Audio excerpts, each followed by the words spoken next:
kali ini saya mencoba membahas gitu ya berkaitan dengan family business yang beberapa hari kemarin saya sudah sempat membaca mengenai artikel-artikel yang terkait dengan family business gitu ya.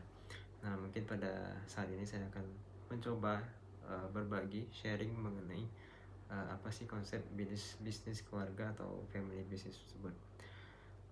Berdasarkan kitab undang-undang hukum perdata atau Burgerlich Witbooi, persaudaraan dalam keluarga itu ada 4 golongan.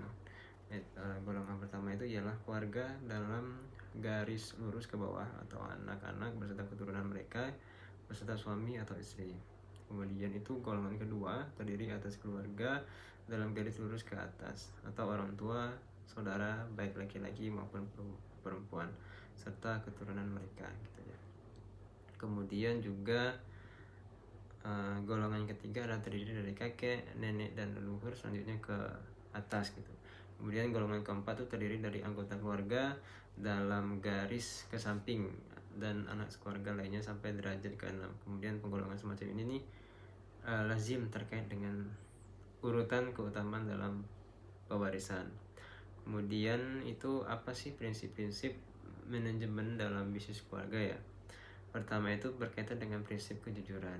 Menurut Lewis Smedes 1983 dalam buku tulisan Alexander Hill berjudul Just Business atau Christian Ethics for the Marketplace, berpendapat bahwa kejujuran dalam bisnis itu penting untuk 3 alasan.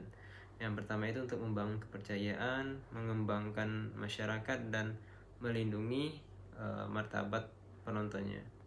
Kemudian yang kedua itu ada prinsip keadilan, di mana seorang direksi ini atau staff atau karyawan perusahaan yang tiba-tiba diberhentikan atau dipecat oleh pemilik perusahaan atau owner tanpa penjelasan yang jelas dari pihak manajemen dan tanpa diberi kesempatan untuk membela diri merupakan tindakan yang tidak adil.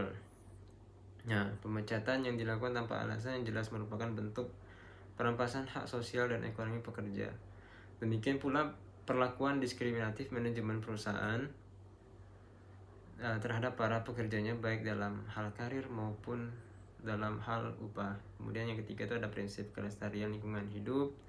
Kemudian itu yang keempat itu ada prinsip keselamatan konsumen, di mana perusahaan yang menghasilkan produk-produk yang merusak kesehatan wajib pula memberikan penggantian yang wajar kepada konsumen yang memakainya. Nah, konsep yang menggunakan sumber daya sekejurnya untuk memperoleh keuntungan yang sebesar-besarnya tidak boleh sampai mengorbankan keselamatan konsumen. Kemudian selanjutnya itu ada manajemen bisnis keluarga dan kemandirian dalam suatu perusahaan. Berdasarkan pasal 1 angka 1 Undang-Undang Nomor 40 Tahun 2007 tentang perusahaan mendefinisikan sebagai badan hukum yang merupakan persekutuan modal, didirikan berdasarkan perjanjian, melakukan kegiatan usaha dengan modal dasar yang seluruhnya terbagi dalam saham dan memenuhi persyaratan yang ditetapkan dalam undang-undang ini serta peraturan pelaksanaannya. Siapa saja boleh mendirikan perusahaan asal tidak terdapat kesatuan harta di antara mereka, seperti harta bersama suami istri. Sebab lahirnya perusahaan ini didasarkan pada perjanjian para pihak tersebut. Sedangkan pasal 1 angka 2 Undang-Undang PT menyebutkan bahwa organ perusahaan terdiri dari RUPS, direksi, dan dewan komisaris. Kemudian dengan demikian, menurut IG Rai Wijaya, karakteristik perusahaan adalah sebagai berikut. Perusahaan itu merupakan asosiasi modal. Kemudian yang kedua ada kekayaan dan utang perseroan terpisah dari kekayaan dan utang pemilik atau pemegang sahamnya. Kemudian yang ketiga itu ada tanggung jawab pemegang saham terbatas pada modal yang disetorkan.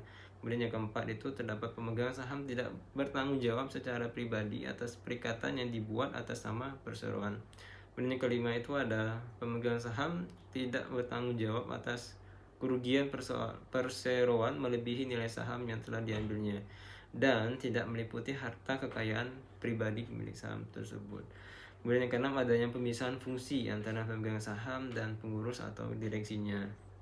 Kemudian yang terakhir itu ada kekuasaan tertinggi ada pada rapat umum pemegang saham atau RUPS. Nah, dari informasi-informasi tersebut yang sudah saya baca gitu ya, bisa kita tarik kesimpulan bahwa komitmen keluarga terhadap prinsip kejujuran, keadilan, keselamatan, kemudian konsumen dan kelestarian lingkungan dalam manajemen bisnis akan berdampak positif terhadap perseroan terbatas milik keluarga tersebut dalam mewujudkan kemandirian sebuah perusahaan menurut Undang-Undang Nomor 40 Tahun 2007 tentang PT telah menjamin kemandirian PT berupa kebebasan Dewan Direksi atau Board of Directors dalam menjalankan perubahan secara profesional tanpa adanya intervensi ilegal atau perilaku tidak etis dari keluarga atau owner sebuah perusahaan. Dengan demikian, PT atau perseroan pun menerapkan prinsip-prinsip itu di internal maupun ke eksternal perusahaan.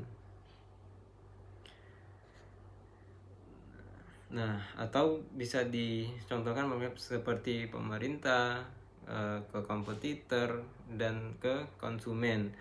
Jadi, batas-batas manajemen bisnis keluarga di dalam sebuah perusahaan itu terletak pada fungsi setiap organisasinya atau struktur organisasinya. Terdiri dari RUPS, kemudian direksi, dan komisaris yang di dalamnya terdapat anggota keluarga owner. Nah, sekian sharing mengenai family business ya. Semoga dapat memberikan insight baru mengenai family business. Sekian dari saya. Wassalamualaikum warahmatullahi wabarakatuh.